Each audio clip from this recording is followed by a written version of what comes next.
That was awesome. She's like, hold on, fatty. My question is a Star Wars question. Like, it's not some nerd trivia or anything like that. But like, I can deal with all of George Lucas's changes, you know, like adding in Jabba and like all these different things. And you know, I can even get the, you know, little furry Oompa Loompa things at the end, like defeating the Empire and all that stuff. But I was wondering if you could explain one thing that none of my friends, and I'm not even sure George Lucas can really explain, is why the hell you have Hayden Christensen at the end of Return of the Jedi doing this really weird Clockwork Orange type stare, which looks like he's just gonna like shank, you know, force Obi-Wan and like Yoda. It's just really creepy. And so like I was wondering if you could explain it, like how it works in episode, like in relation to all the other ones. And if you could just hold still, yeah. You know what really pisses me off? CJ fucking whining. Nobody comments on my videos. Nobody watches my videos. The algorithm hates me. Buddy, you have 5,000 subscribers, and sometimes the comment section looks like a fucking abandoned Walmart. But I have a theory. Remember that Star Wars video? The one that mysteriously disappeared? The animated one that wasn't exactly yours? Yeah. Maybe all the commenters left when you deleted the stolen edited animation. Maybe they saw that shit and went, yeah, I'm gonna unsubscribe before this guy starts uploading my childhood. And now CJ sits there refreshing YouTube Studio like it's a fucking stock market. Come on. One comment. Stop whining. Make the damn video. And maybe don't steal another Star Wars animation while you're at it. Oh, and these people hate AI, so your edgelord AI music is kind of pointless. Oh, and before some hater leaves some comment agreeing with me, shut up, bitch. Only I get to talk shit to CJ. He doesn't pay me. So sit the fuck down, watch the fucking video, and leave a comment, and subscribe. Not in that order. Or maybe in that order. Actually, yes. If that's not the order you do, then I'm gonna sue you. And then I'm gonna call Human Resources, and then they're gonna sue you. And then your boss gonna sue you. And then... Shut up, Kevin. What the fuck you mean, shut up? Don't tell me to shut up. I'll ruin your entire video again. Okay.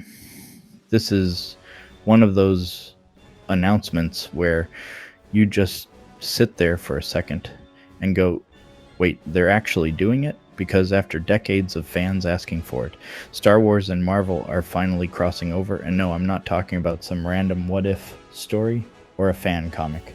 This is an official Marvel and Star Wars crossover called Star Wars Marvel Hope Assembles. And somehow, Kevin Smith is writing it.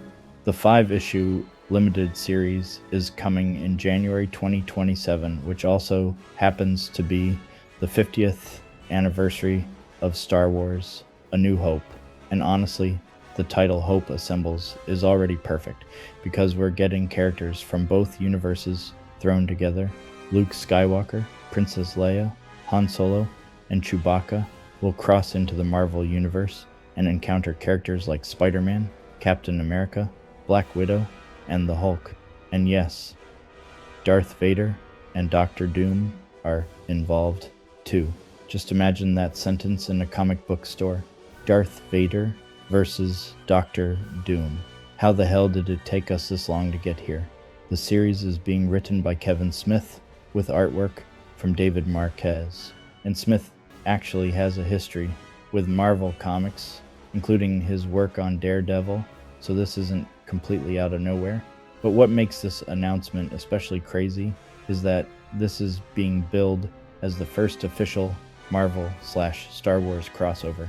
Marvel has published Star Wars comics before, going all the way back to 1977, but we've never actually had the Star Wars characters crossing over with Marvel's main superhero universe like this.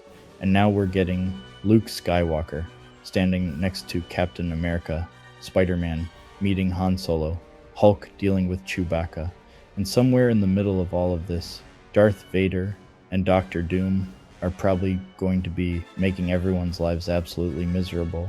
It's honestly the kind of ridiculous comic book idea that sounds like a fan fiction joke until Marvel actually announces it.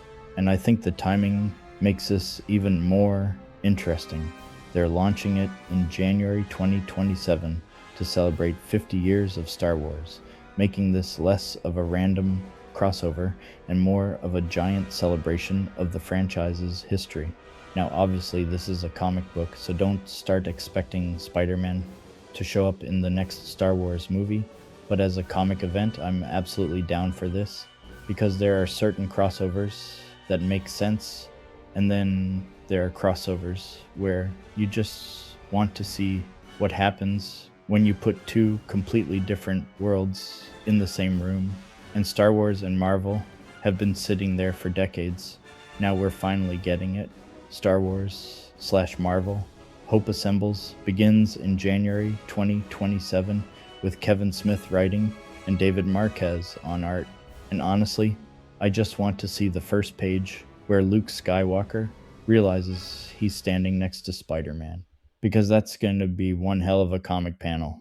Stop making all of us fall asleep. What is this shit? I swear if you don't start putting some serious production value in these videos, I'm gonna sue you. You don't see this type of shit over at X-Ladder Halo Cockblock or whatever he's called.